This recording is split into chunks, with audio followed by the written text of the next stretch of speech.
Do you sometimes find that working with other people who are also emotional beings is a little bit challenging? We think we can read what's going on for them the same as we can for ourselves.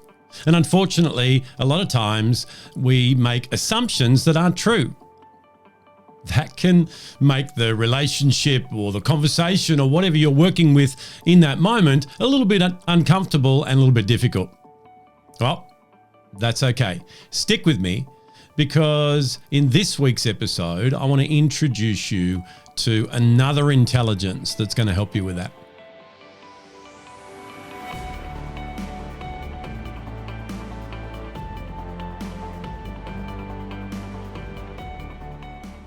Hi, this is Grant Herbert, VUCA leadership and sustainable performance coach.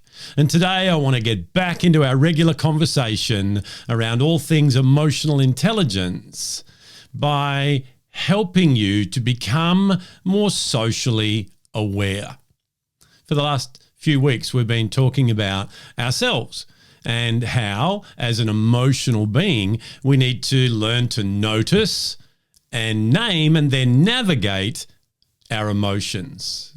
We've talked about the fact that emotions are physiological, that are cues and clues to let you know that something's going on internally. Then the psychological, what you make that mean, the thought patterns that are all based in your beliefs, determines how you choose to feel.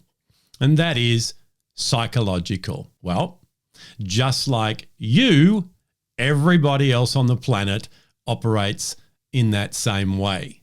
So, whereby emotional intelligence is the ability to be aware of what's going on for you emotionally, we need to have a different intelligence to work out what's going on with others. And that's called social intelligence. We are social beings. We operate with other people. And sometimes that can create some problems. Because if we go right back to the work we did on our identity, you have your own uncertainties, your beliefs, what you've made your experiences mean, all that conditioning up until this point.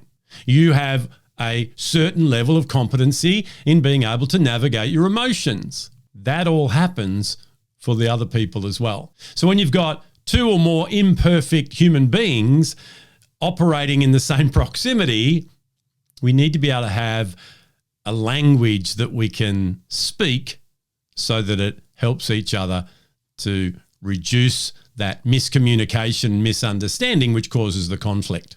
Social intelligence is the ability to be aware of what could be going on in the other person. And it brings in a desire to understand through their lens, not through ours. One of the biggest challenges with some of the teachings around emotional intelligence is that we are led to believe that when we experience a certain emotion, others will do that as well. Just like the triune brain and the lizard brain has been debunked in neuroscience, so too have these untruths that are not helping us. We need to unlearn those so that we can learn new things. The first thing we need to do is understand that the way you interpret and navigate a particular emotion can be totally different for somebody else. So why is that important? Well, if we go into an interaction and we look at a facial expression from another person, and that's the facial expression that you use when you are experiencing a certain emotion, therefore thinking they must be going through that emotion as well, that's where the miscommunication and misunderstanding comes in. There is not a set pattern of facial expressions for emotions. Everybody has their own experience. Everybody responds and reacts to different emotions in a different way. So to be able to differentiate between what you could be feeling and what the other person could be feeling, we need to bring in some elements and competencies to assist us with that. Social intelligence starts with social awareness. And the key element of that is empathy. Empathy is the ability to be able to look at it the way they could be looking at it. It's the ability to be able to ask questions and actively listen so that we get a deeper understanding, and to be able to check in and say things like, hey, I'm feeling like you might be getting a little bit upset right now. Can you tell me about that? So that those miscommunications can be pushed aside and we can move forward. So the key element there is to not assume that they're going through a certain emotion. Now, this is a baseline of all communication between human beings, where instead of making assumptions based on our understanding, we use reflective listening and we check in and we listen intently, not just for what's being said, but for what is not being said. We look at body language and cues, and if there's something that we're not understanding, we check in and ask a question. Last week, I jumped out of our regular conversation to talk about Are You OK Day and the movement of Are You OK, which is there to raise awareness around suicide prevention. Now, social awareness, even though we've jumped back into our regular conversation, is a key element in being able to help people by having a conversation with them. Because if we go in with more social awareness, we can then, using that empathy, seek to understand how they could be feeling, how they could be seeing the world in that particular moment. We also need to have another competency called situational awareness. And this is where we're able to take off those blinkers that just look straight ahead with our own unconscious and conscious biases, and we're able to look around and we're able to open our mind and our understanding beyond what it is that we would normally be looking at, and be fully present and attuned to what's going on with that particular person in that moment. Now, this is why keyboard on social media doesn't work in that same way, because we're not able to read what the other person could be going through. And I certainly do not see too many people asking questions to clarify what could be going on in the other person. There's just an exchange of opinion stated as fact. And that's where that social awareness doesn't really work. So having situational awareness and being able to look beyond your own self is the key.